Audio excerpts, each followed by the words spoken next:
ভালো লাগে থেকে অনেক কাজই করা হয়। আসলে সব কাজ শেয়ার করাও পসিবল হয় না। এখন থেকে চেষ্টা করতেছি আপনাদের সাথে নিয়মিত শেয়ার করব।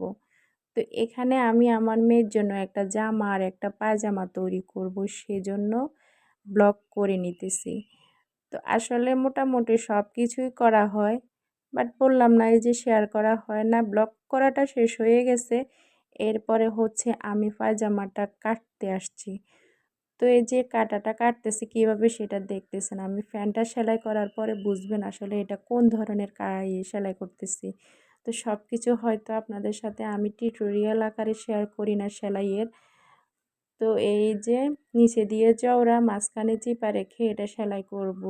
হয়তোবা এখন দেখে বলতেছেন এটাই আবার কোন ধরনের পায়জামা তৈরি করতেছি। তো আমার কাটা শেষ হয়ে গেছে। যদি বলেন আপনারা এটা কিভাবে কাটছি ফুল টিউটোরিয়ালটা শেয়ার করে দিব। এখন সেলাই করতে বসে গেছি। পায়জামা সেলাই করতে করতে আমি সেলাই শেষ করে জামাটাও কেটে নিয়েছি। জামার ভিডিওটা পরবর্তীতে নিয়ে আসব। তো এই তো একটা পাশ জয়েন দিতেছি আমি। জয়েন দেওয়া প্রায় শেষ। জয়েনটা দিয়ে এরপরে আমি অন্য হাতার অন্য পাশটাও জয়েন, এই যে একটা পাশ জয়েন দেওয়া হয়ে গেল, তারপরে আমার অপর হাতার অপর পাশটাও আমি জয়েন্ট দিয়ে নিচ্ছি। সাইডে আমি একটু ডাউন করে কেটেছিলাম, তো এই ডাউন কাটাটা কাটতে গিয়ে হয়তো এই একটা গুজ ধইরা যাইতে পারে।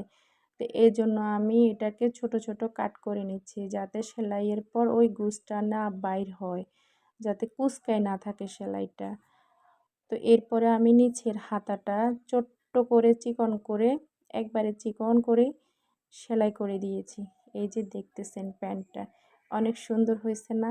নিচে দিয়া চওড়া মাঝখানে চাপানো সেলাইটা অনেক কিউট হয়েছে প্যান্টটা।